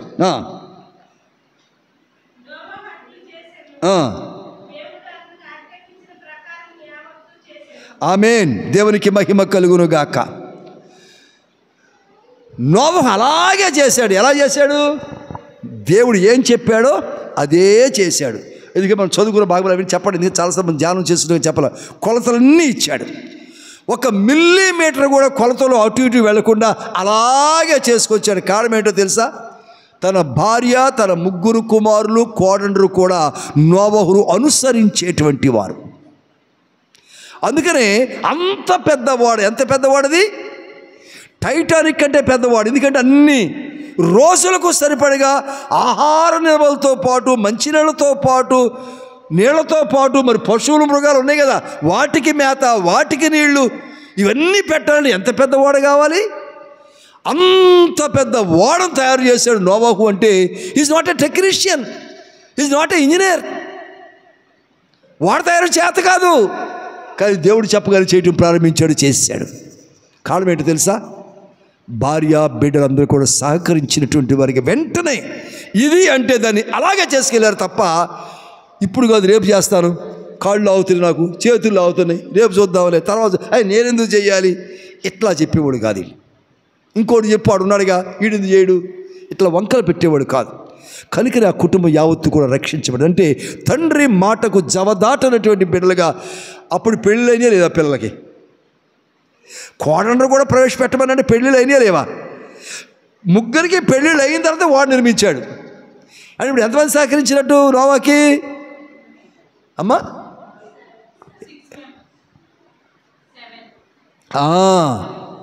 7 సహకరించారు. మరి వంట చేసుకోవాలా, 7 సహకరించేవాళ్ళు. అన్ని విషయాల్లో కూడా 7 ఒకే మాటగా నోవాకు సహకరించినటువంటి వారుగా. ఎటువంటి తెడ్డలేదు, ఎందుకు చెప్తున్నావు, ఆడికి ఎందుకు పని చెప్పావు, వీడికి ఎందుకు చెప్పవు అని భార్య ఎప్పుడు అనలేదు. నీకు అసలు ఇష్టం ఉండదేమో వీడంటే, అందుకే మాట్లాడతారు అని ఎప్పుడు ఏనాడు భార్య ఆటంకపరచలేదు. తూచా తప్పు కూడా కరెక్ట్ యాజ్ ఇట్ ఈస్గా అలాగే నోవహు ఏం చెప్తే అది చేయటం ప్రారంభించాడు. అది ఫుల్ఫిల్ చేసిగలిగాడు. దేవుని స్తోత్రం, హల్లెలూయా. అందుకు నీ ప్రేమ అన్నాడు తెలుసా, నీవును నీ భార్యను నీ కుమారులను, ఎందుకని వాళ్ళ గురించి ప్రత్యేకంగా చెప్తున్నాడు. ఇప్పుడు వాళ్ళందరూ సహకరించారు, వాళ్ళందరూ వెంబడించారు, వాళ్ళందరూ మాట విన్నారు, వాళ్ళందరూ లోబడ్డారు, విధేయత చూపించారు. రే దేవుడు నాతో చెప్పాడు, రేస్ చేసేద్దాం, అయితే చేద్దాం డాడీ అన్నారు తప్ప వెనుకంజ వేయలేదు. అందుకనే పేరు పేరున వారందరినీ కూడా ఓడలో ప్రవేశపెట్టు అన్నాడు. నోవహు అట్లు చేశాను. దేవుడు ఆజ్ఞాపించినదంతయు నోవహు చేసుకుంటూ వచ్చాడు. దేవునికి స్తోత్రం, హల్లెలూయా. రైట్. ఇప్పుడు 1-2 ప్రశ్నలు అడుగుతాను. ఇప్పుడు వరకు ఈ ప్రసంగంలో మీకు ఎన్ని రిఫరెన్స్లు ఇచ్చాను?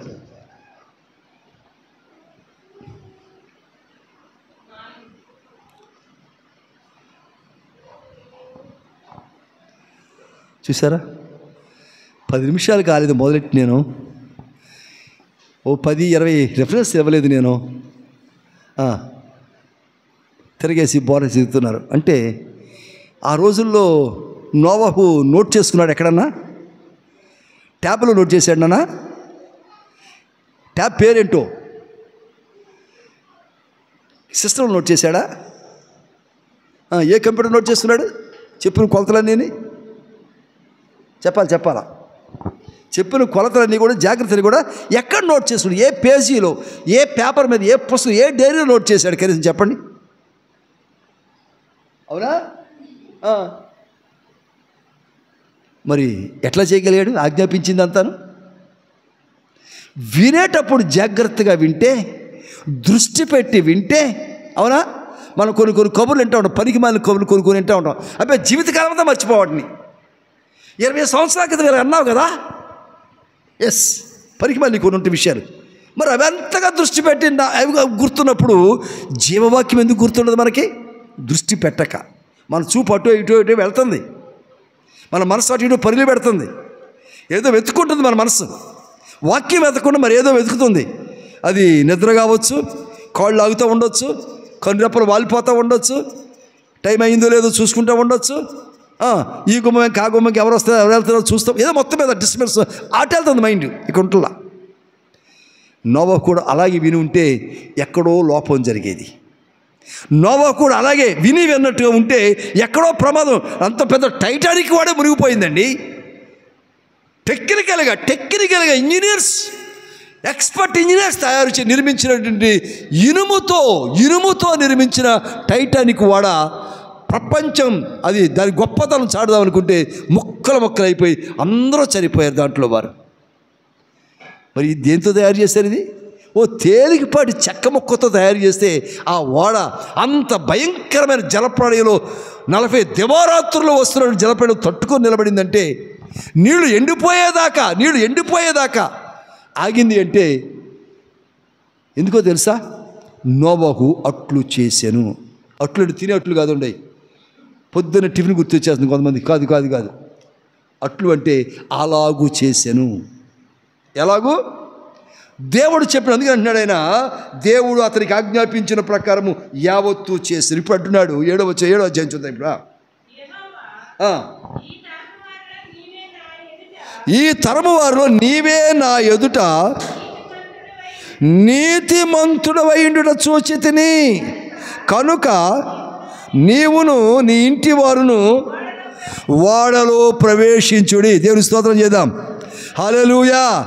ఈ తరము వారిలో నీవే నీతిమంతుడవైండుట నేను గమనించాను. నిన్ను ఎగ్జామిన్ చేసినప్పుడు, నిన్ను టెస్ట్ చేసినప్పుడు ఎంతమంది కోట్ల మంది ప్రజల్లో నీవే నీతిమంతుడివని నేను గమనించాను కనుక అంటున్నాడు. అంటే ఇప్పుడు నీతిమంతుడు ఎందుకే అటు చెప్పాలి? ఇప్పుడు మీరు ఇప్పుడు నోవహు ఏ కారణాన్ని బట్టి దేవుని చేత నీతిమంతుడిగా ఎంచబడుతున్నాడు?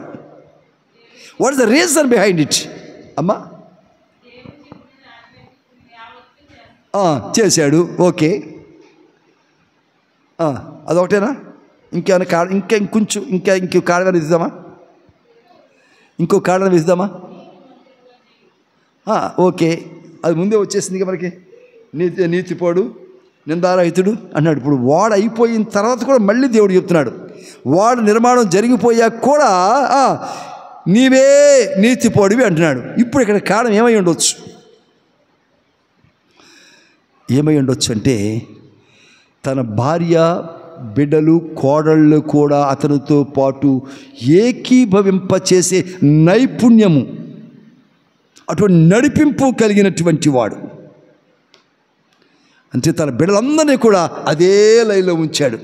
ఆ ఇద్దరు పర్లేదండి, ఒకడు మాత్రం కొంచెం అంతే అలా మిగిలిపోయాడు.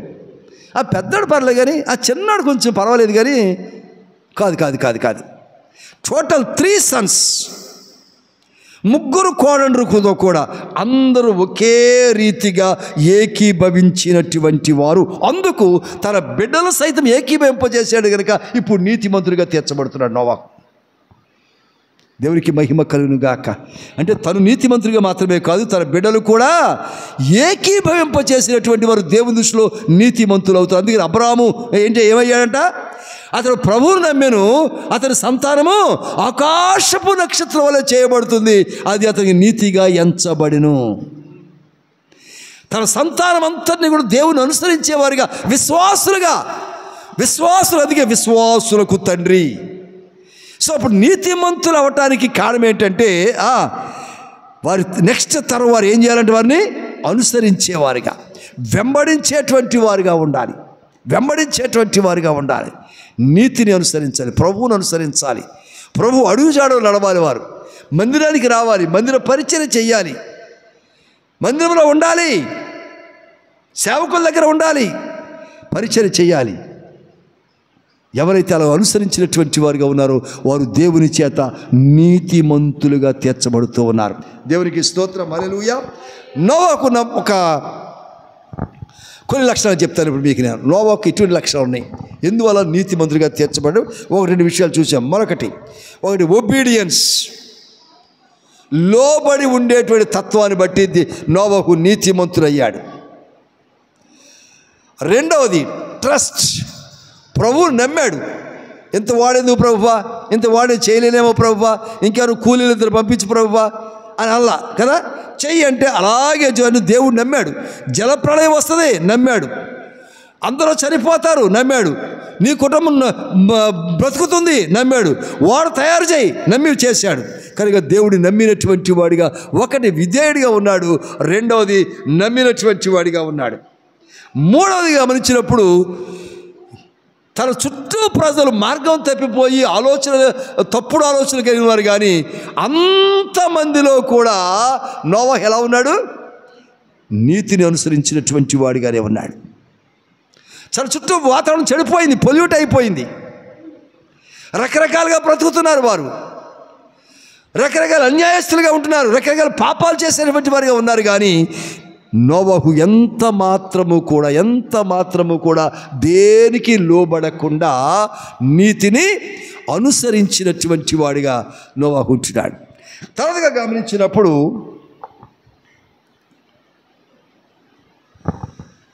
పరిస్థితులు అస్తవ్యస్తంగా ఉన్నప్పుడు, గమనించండి, పరిస్థితులు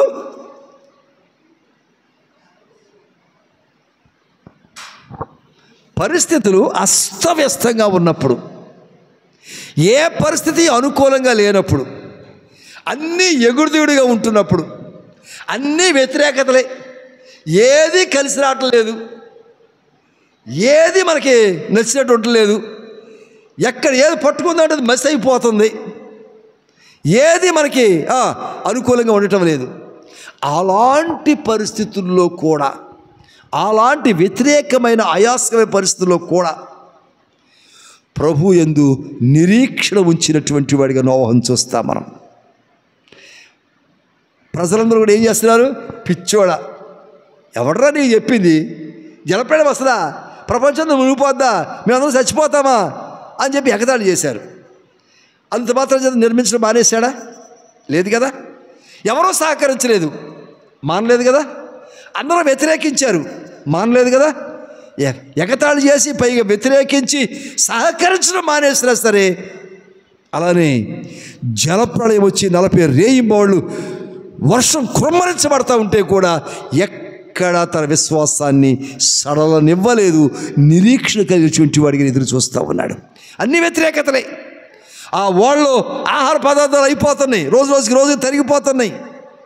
మరొక ప్రక్కన అన్ని పశువులు ఉంటే ఆ చెత్త చెదారం దాంతో వేస్ట్తో గార్బేజ్గా వాడు నిండిపోతుంది, బరువెక్కిపోతుంది. మంచినీళ్ళు సైతం అయిపోతున్నాయి.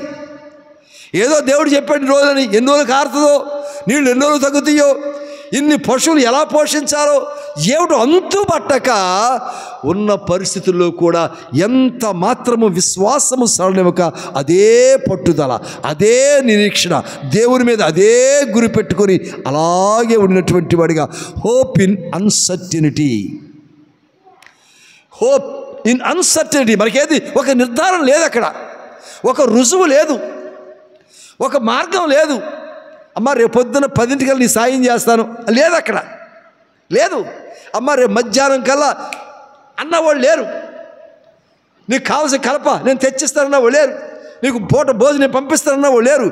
అస్సలు ఎటువంటి అవకాశం లేని పరిస్థితులు, సహాయం అందడానికి అవకాశం లేని పరిస్థితుల్లో కూడా దేవుని మీద నమ్మకత్వాన్ని ఎంత మాత్రము విడిచిపెట్టలేదు.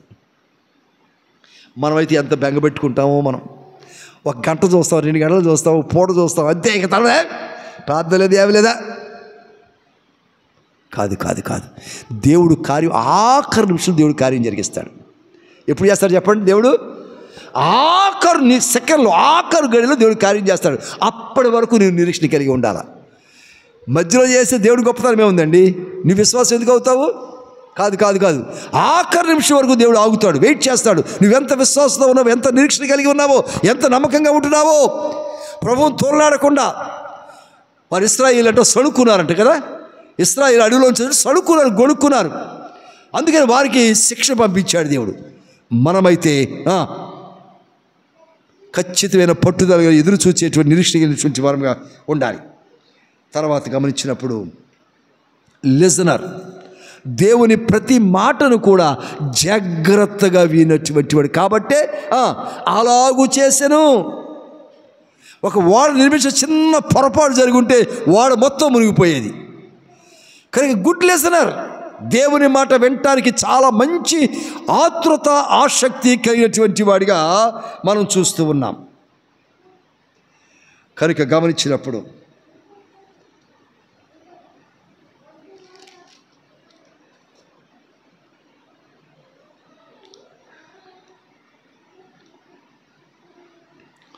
ఎనిమిదో అధ్యాయం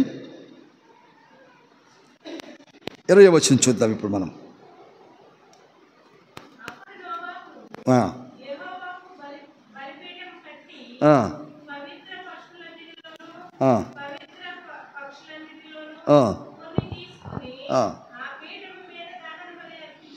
ఆమేన్. దేవునికి స్తోత్రం, హల్లెలూయా. ఏం చేశాడంట? బలిపీఠం కట్టాడు. ఓకే అంటే వాళ్ళ బయట వాడ ఆగింది, బయటకు వచ్చేసారు. మళ్ళీ వెనక్కి వెళ్తాను, మీకు ఇది చూపించి మళ్ళీ వెనక్కి వెళ్తాను. నీళ్ళు ఆరిపోయినాయి, ఓడ ఆగింది, రైట్. ఇప్పుడు వాళ్ళు బయటకు వచ్చారు. బయటకు వచ్చినప్పుడు బలిపీఠం కట్టాడు. ఇప్పుడు ఏం చేశాడంట? బలిపీఠం మీద పశువులన్నింటిలోనూ పవిత్ర పశువులు, పవిత్ర పక్షులు తీసుకొని బలిపీఠం మీద బలి ఇచ్చాడు. రైట్. ఇవి ఎక్కడి నుంచి వచ్చినాయి? ఈ పవిత్రమైన బలి పశువులు, పవిత్రమైన పక్షులు ఎక్కడి నుంచి వచ్చినాయి ఇప్పుడు నోవాకి?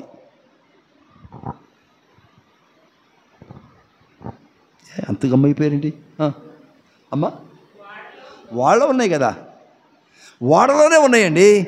అంటే వాడను కట్టేటప్పుడే, వాడ నిర్మించేటప్పుడే ఎంత నిరీక్షణ కలిగినటువంటి వాడిగా ఉన్నాయంటే, జలప్రళయం వస్తుంది, వరద తగ్గిపోద్ది, వాడ నేల మీదకి వస్తుంది.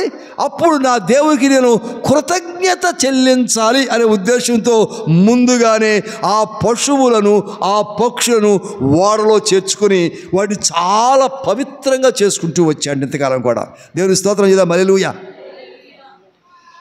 దేవునికి అర్పించే ప్రతి అర్పణ కూడా చాలా పవిత్రంగా ఉండాలి, చాలా పరిశుద్ధంగా ఉండాలి. ఒకవేళ మీకు జీతం వచ్చిందనుకోండి, కూలీ కావచ్చు, జీతం కావచ్చు, 15 రోజులుగా, వారంగా, నెలక, రోజువారీ, ఏదైనా కావచ్చు. నీకు జీతం వచ్చింది. జీతంలో మొట్టమొదటిగా ఏం చేయాలి? దశమ భాగం తీసేయాలి, అది ప్రక్కన పెట్టాలి. నువ్వు వాడుకుంటే దశమ భాగం తీసిన తర్వాత మిగిలిన దాంట్లో వాడాలా, అంతే తప్ప దశమ భాగం ముట్టుకొనకూడదు. అది నీది కాదు, అది పవిత్రమైంది, అది దేవునికి అర్పించవలసినటువంటిది. అది దేవునికి అర్పించాలి తప్ప దాని మీద నీ అజమాయిషి ఉండకూడదు. దాన్ని జాగ్రత్త చెయ్యాలా. పిల్లల చేతులకు ఇచ్చేయకూడదు, కింద మీద పడేయకూడదు, చింతపండు డబ్బాలు, ఉప్పు డబ్బాలు వేయకూడదు. ఒక్కొక్కసారి కానుకలు వేసేటప్పుడు అంటే లేకుండా, దగ్గర లేకుండా ఏదో ఉందే కదా దాన్నే వేద్దామని వేయచ్చు, తప్పులేదు దాంట్లో. కానీ ఒకవేళ చిరిగిపోయిన వేసేటప్పుడు, సత్తు వేసేటప్పుడు, రంధ్రాల పడిని వేసేటప్పుడు, బాగా నలిగిపోయి వాసన వచ్చి వేసేటప్పుడు ఇంకొక నోటు నీ దగ్గర ఉండి అది వేయకుండా దాచుకొని ఇది వేసేవరకు అది చాలా పొరపాటు, అది అపవిత్రం చేస్తున్నాను. నీ దగ్గర లేదు, చిరిగిపోయిన నోటే ఉంది, అదే కానుక, ఎస్, అప్పుడు మంచిది. కానీ మరొకటి ఉండగా నువ్వు పాడైపోయిన దేవునికి వేస్తున్నావంటే నువ్వు ఎంత అపవిత్రపరుస్తున్నావో, నీ హృదయమే అపవిత్రమైపోయింది. జాగ్రత్త. కనుక దేవునికి అర్పించేవి చాలా జాగ్రత్తగా ఉండాలి. అవి వాటిని ముట్టకూడదు, అది నీది కాదు. జీతం రాగానే దశమ భాగం పక్కన పెట్టేయాలి. మీలో చాలామంది చాలా మంచిగా చక్కగా రాగానే ముందు దశభాగం చెల్లించేస్తున్నారు, చక్కగా వేసేస్తారు. ఒకవేళ ఆదివారం కాకపోతే రాగానే ఆన్లైన్లో వేసేసి ఫోన్పేలో వేసేసి చక్కగా మీరు నిరూపించుకున్నారు. గాడ్ బ్లెస్ యు, దేవుడు మళ్ళీ దీవించును గాక, అంతకంతకు వద్దెలా చేయను గాక. ఎందుకంటే దేవునికి అర్పించేది అది పవిత్రముగా ఉండాలి. ఎప్పటి నుంచి పవిత్రంగా చేసుకున్నాడు? వాడ నిర్మించినప్పటి నుంచి, వాళ్ళలో ప్రవేశించినప్పటి నుంచి అవన్నీ కూడా ఇవి నా దేవునికి చెల్లించాలి. నేను కృతజ్ఞత, ఒకటి నిరీక్షణ కలిగి ఉండటం మాత్రమే కాదు, విశ్వాసం కలిగి ఉండటమే కాదు, గ్రాటిట్యూడ్, కృతజ్ఞత చెల్లించడానికి కూడా ఇష్టపడినటువంటి వాడిగా మనం నోవహును చూస్తున్నాము. అందుకు నోవహు నీతిమంతుడయ్యాడు. దేవునికి స్తోత్రం, హల్లెలూయా. ఇంకా మీకు 2-3 మాటలు జ్ఞాపకం చేసి ముందుకు సాగుతానికి. ఇప్పుడు 8వ అధ్యాయంలో 7వ వచనం చాలు. 8వ వచనం,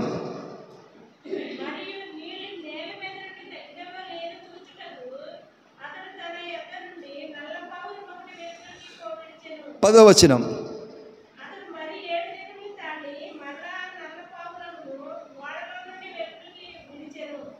12వ వచనం,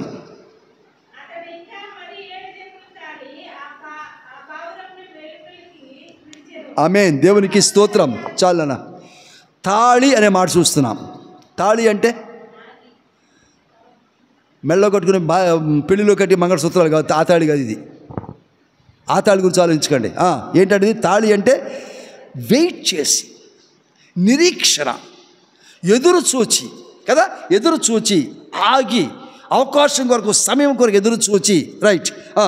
ఇప్పుడు ఎన్ని వదిలాడు చెప్పండి? ఒకటి కాకిని విడిచిపెట్టాడు, రెండోది నల్లని పావురం వదిలిపెట్టాడు, దాన్ని మళ్ళా వదిలేశాడు, దాన్ని మూడోసారి మళ్ళీ వదిలాడు. అంటే ఇన్నిసార్లు నేల ఆరిందో లేదో, వాడ ఆగిందో లేదో, నేల ఎండిందో లేదో, ఎన్ని ప్రయత్నాలు చేశాడు ఇక్కడ? 4 ప్రయత్నాలు చేశాడు. ఒకసారి చేసి చూసుకోవచ్చు, ఊరుకోవచ్చు కదా? ఊరుకోలా, ప్రయత్నం చేస్తూనే ఉన్నాడు. ఎందుకంటే దేవుని మాట నెరవేర్పు కొరకు మనం తీవ్రమైన ప్రయత్నం చేయవలసినటువంటి వారం మనం చెప్పకూడదు. ఒకసారి ప్రభువా నువ్వు వాగ్దానం ఇచ్చావు ప్రభువా, డిసెంబర్ 31వ తారీఖు రాత్రి వాగ్దానం తీసుకున్నాం. చెప్పండి, ఒక్కొక్కరు చెప్పండి వాగ్దానం ఏంటో. Good good. దేవునికి స్తోత్రం అమ్మా. వాగ్దానం ఓకే, గుడ్. అందరూ బాగా గుర్తుపెట్టి ప్రార్థన చేస్తున్నారా? వాటి గురించి ప్రార్థన చేస్తున్నారా? నెరవేరుతున్నాయా? చెక్ చేసుకున్నారా? చెక్ చేసుకుంటున్నారు? రోజును చెక్ చేయాలా? నోవాహు చేసిన పని రోజు చెక్ చేస్తున్నాడు, ఓపికగా చెక్ చేస్తున్నాడు, ఓపిక ఎదురు చూస్తున్నాడు. తాళి తాళి తాళి, ఓపికగా విసుగు విరామం లేకుండా ఆ ప్రయత్నం చేస్తూనే ఉన్నాడు. దేవుడిని ఎక్కడా కొనుక్కోలేదు. దేవుని స్తోత్రం చేద్దాం, హల్లెలూయా. అందుకు నోవహు నీతిమంతుడయ్యాడు.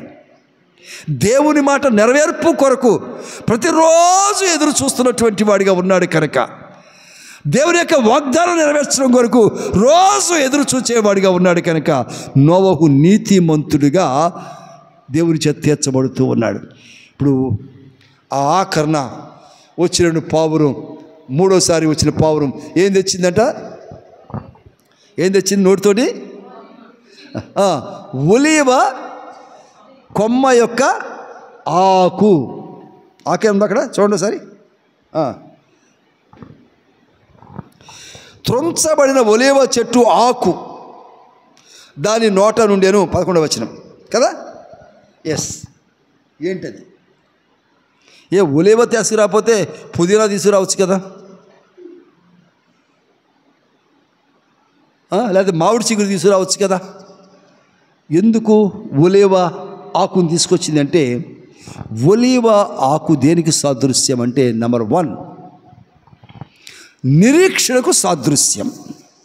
ఒలీవల కొండకు ప్రతిరోజు యేసయ్య వెళ్ళి అక్కడ ప్రార్థన చేసి ప్రభు యొక్క తండ్రి యొక్క సన్నిధి కొరకు, తండ్రి యొక్క జవాబు కొరకు, తండ్రి యొక్క మాట కొరకు అక్కడ నిరీక్షించి చూచేవారైనా. కనుక ఒలీవ అనేటువంటిది నిరీక్షణకు సాదృశ్యం.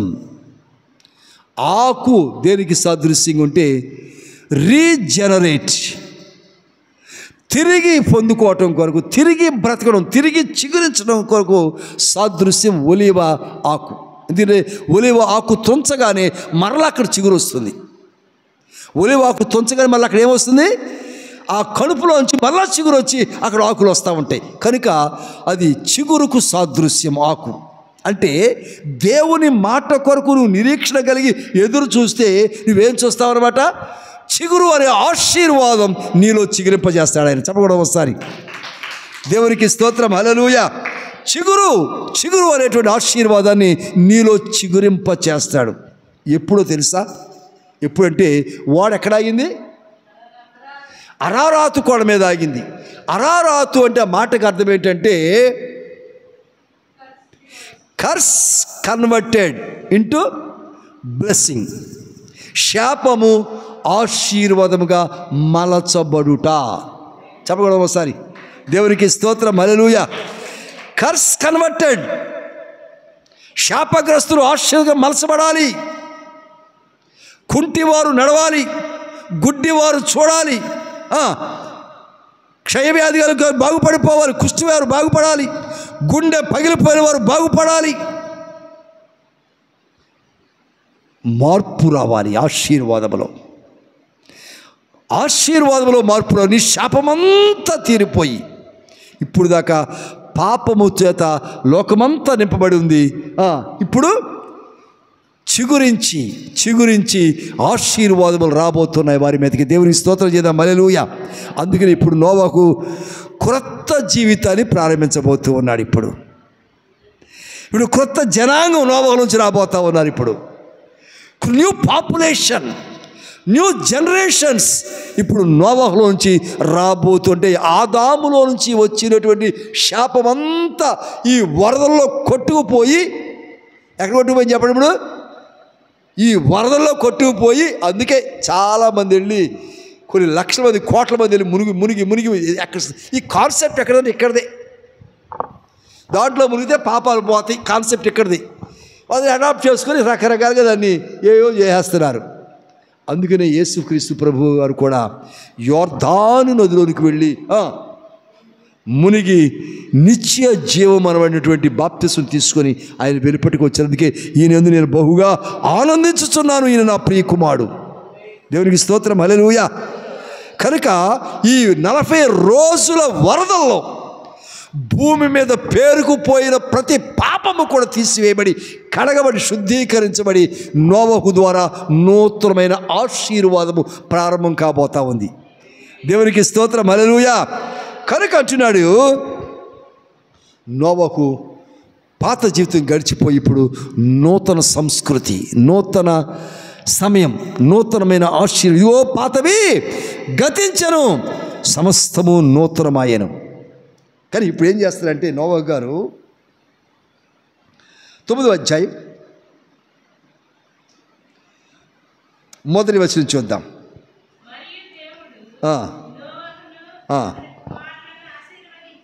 నోవహును అతని కుమారులు కూడా, ఎందుకంటే వారు కూడా సహకరించారు తండ్రితో. తండ్రి చెప్పినట్టుగా విన్నారు. వాళ్ళు ఒక మాట చెప్తే ఇంకో మాట చేసి తీసుకోలేదు, వారు ఖచ్చితంగా పాటించారు వారు. కనుక వారు కూడా ఆశీర్వదించబడుతున్నారు. ఆశీర్వదించి మీరు ఫలించి అభివృద్ధి పొంది భూమిని నింపుడి. దేవునికి స్తోత్రం, హల్లెలూయా. ఇప్పుడు 2 బాధ్యతలు నోవహు చేస్తున్నాడు. ఒకటి, ముందుగా ఓడను నింపాడు కదా, ఓడను కట్టాడు, ఓడను నింపాడు. ఇప్పుడు దేన్ని నింపాలంట? భూమిని నింపాలంట. అందుకని ఇప్పుడు ఏం చేస్తున్నాడంటే నోవహు గారు అక్కడ 9వ అధ్యాయం 20వ వచనం.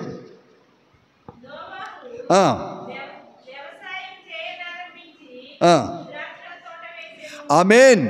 Is cultivating. ఇప్పుడు ద్రాక్ష తోట వేసి వ్యవసాయం చేయనారంభించి, ఏమిటంటే అంట ద్రాక్ష తోట. గంజాయి తోట నాటొచ్చు కదా, పెంచుతారు కదా తోట. ఇప్పుడు పోనీ ఇంకేదన్నా దానిమ్మ, పోనీ యాపిల్, పోనీ ఇంకో బొప్పాయి కాదంట. ఏం ద్రాక్ష తోటది? ఏం తోట? ద్రాక్ష తోట. వ్యవసాయము చేయనారంభించి కల్టివేషన్ చేస్తున్నాడు. ఏం కల్టివేషన్ అయ్యి అంటే న్యూ జనరేషన్స్, నూతనమైన వంశాలను దేవుని కొరకు ఇచ్చేటువంటి వాడిగా నోవాహును చూస్తున్నాం. ఇక్కడ మన దేవునికి స్తోత్రం. హల్లెలూయా, హల్లెలూయా. నూతన వంశాలను దేవుడు ఇస్తున్నాడు. ఇక్కడ నుంచి నూతన యాకోబులోంచి వంశాలు వచ్చే కారణం ఏంటి? నోవాహు ప్రారంభం, నోవాహు పునాది, నోవాహు స్టాండర్డ్స్, నోవాహుకి విశ్వాసం, నోవాహు చేసిన త్యాగం.